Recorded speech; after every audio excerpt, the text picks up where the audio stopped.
Today is Wednesday, September 3rd. We're talking about the latest court ruling raising new questions about President Trump's crime crackdown and a rare U.S. military attack in the Americas. Also, we'll tell you about the latest batch of Epstein files just released. Plus, an American volcanic eruption attracting visitors and online viewers, what Google was ordered to do in its landmark monopoly ruling, and how to have a chance at one of the largest jackpots in Powerball history. Those stories and even more news coming up. Welcome to The Newsworthy. All the day's news in around 10 minutes. Fast, fair, fun, and on the go. I'm Erica Mandy. Thanks so much for being here. You ready? Let's do this. President Trump is facing a new setback in his efforts to crack down on crime. A federal judge decided the president broke a 19th century law when he sent thousands of military troops into Los Angeles over the summer. The judge noted that troops set up perimeters, engaged in crowd control, and carried out other actions that all went beyond the legal limits. And now the ruling means Trump cannot use the National Guard or Marines to perform any more duties that typically fall to the police. It doesn't make much of a difference in Los Angeles since that operation has been winding down anyway. It does come just as the president promises to send troops into other cities too. But the judge did give the Trump administration time to appeal. And a White House spokesperson says this will not be the final say on the issue. Of course, Trump also sent the National Guard into Washington, D.C., and now troops are there patrolling metro stations, monuments, and other high-profile locations. But things are a little different for the capital city since it's not part of a state and has some different rules. So the Trump administration cited a different law when taking over D.C. than it did for L.A. Now, it's not clear how things will go in other cities, but President Trump is still promising a federal intervention in places like Chicago and Baltimore, where he says crime is out of control. The U.S. Pentagon carried out an attack in the southern Caribbean this week. President Trump explained, saying the military struck a boat carrying drugs from Venezuela to the U.S. And he posted a video clip showing a boat exploding in flames, saying it should serve as a notice to anyone thinking about trafficking drugs in the future. 11 people were killed in the strike. In response, Venezuelan President Nicolas Maduro accused the U.S. of coming for Venezuela's riches, including oil and gas. Other Venezuelan officials say the video Trump posted was nothing more than artificial intelligence. But an attack like this was expected, since the U.S. already announced it was boosting its military force off the waters of Venezuela. Maduro's government responded by sending troops along Venezuela's coast and border with Colombia. The Venezuelan president also encouraged his people to enlist in a civilian militia. Still, Secretary of State Marco Rubio did not rule out future military action on Venezuelan soil. Rubio is now on a trip to Mexico and Ecuador for talks on drug cartels, security, and more. It's now been more than a year since a Secret Service counter-sniper team killed a shooter targeting President Trump on the campaign trail. And now a government watchdog says snipers like that are hard to come by. The Homeland Security Department's Inspector General found the Secret Service counter-sniper team only has about 27% of the positions staffed. It also found some snipers failed mandatory tests, but were still deployed, protecting senior leaders like former President Biden. Now the Inspector General says if the team does not add more members, it could limit how well America's most senior leaders are able to be protected during a time of rising political violence. The Secret Service agreed with the report and said one of its main focuses right now is recruiting and hiring. It's not an easy fix, though. Right now, it takes about 3 years from the time a uniformed Secret Service officer joins the agency to when they can join the counter-sniper team. So the Secret Service has been leaning more on state and local support and a lot of overtime. But the agency says it should be able to get staffed back up by next year. More symbols of the Confederacy are being displayed in America's most respected institutions. For example, a 20-foot-tall painting of General Robert E. Lee went back on display at the U.S. Military Academy at West Point this week. It shows the general dressed in his Confederate uniform and a slave guiding his horse in the background. The painting had been hanging in the West Point Library since the 1950s until 2022, when the Defense Department under President Biden ordered the Academy to address racial injustice. But now the Trump administration is working to restore Confederate names, monuments, and other installations around the country. As the U.S. Army put it, quote, "We honor our history and learn from it. We don't erase it." More historical names, artifacts, and assets are expected to return soon. The U.S. Space Command headquarters is moving from Colorado to Alabama. It was actually during President Trump's first term that he signed an order reestablishing Space Command. The Air Force always preferred having a headquarters in Alabama. But the Defense Department's watchdog found building facilities equal to ones already in Colorado would take 3 to 4 years. And the head of Space Command at the time said moving would jeopardize military readiness. So President Biden kept the headquarters in Colorado. It's been a subject of debate ever since, with both Alabama and Colorado lobbying for the headquarters and the billions of dollars in investment expected to come from it. So with Trump back in office, he reversed Biden's decision. At an event announcing his decision yesterday, he said he took issue with Colorado because the state relies on mail-in voting. The president also mentioned how he had a wide margin of victory in Alabama during last year's presidential election, though he then said that wasn't the reason for his decision. Still, this debate is not over. Colorado has already promised to challenge the president's decision in court. Stay tuned. All right, we have more news for you still coming up, but first, a break to thank our sponsor.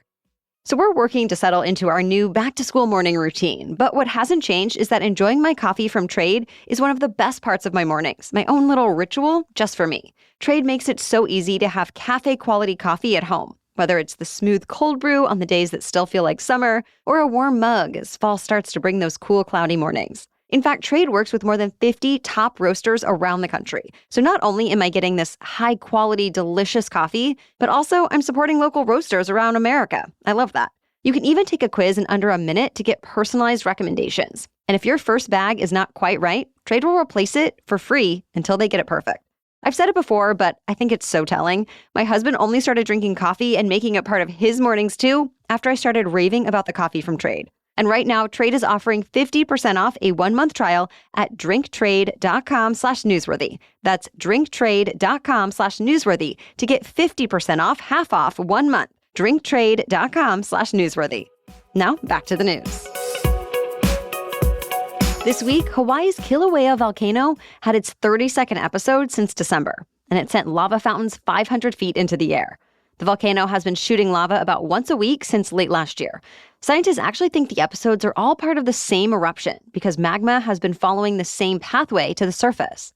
Thankfully, the lava has been contained to the area inside Hawaii Volcanoes National Park, and it hasn't threatened homes or buildings. Now, scientists say they're not sure how this eruption will end or how it may change. The last time Kilauea followed this pattern was with an eruption that started in 1983. But those were spread out over years and the fountains were in a remote area, so not many people got to watch. This time, though, park visitors can see the eruption in person. Others can watch popular live streams. We've added links to those in today's episode notes. A huge trove of Epstein files was released this week. The U.S. House committee looking into the case put them out in the face of backlash over the Justice Department's decision to close the investigation. We're talking about more than 33,000 pages of records on the late sex offender Jeffrey Epstein, as well as several videos like surveillance footage, interviews, and more. But most of the files were already public information. The committee is still hoping to get even more records and interviews with more government officials about the Epstein investigations. And just yesterday, one Republican formally introduced a bipartisan bill to force the Justice Department to release the files. Meanwhile, as many as 100 survivors of Jeffrey Epstein and other sexual abuse victims are expected to rally in Washington, D.C. today, saying they've been left out of the conversation for too long. Some of them held an emotional closed-door meeting with members of Congress yesterday, who relayed the message that the victims want more information released as long as certain private details are protected. To be continued. Google has new instructions from a judge on how to resolve its monopoly. This is just the latest step in a years-long court battle over Google's dominance in online search.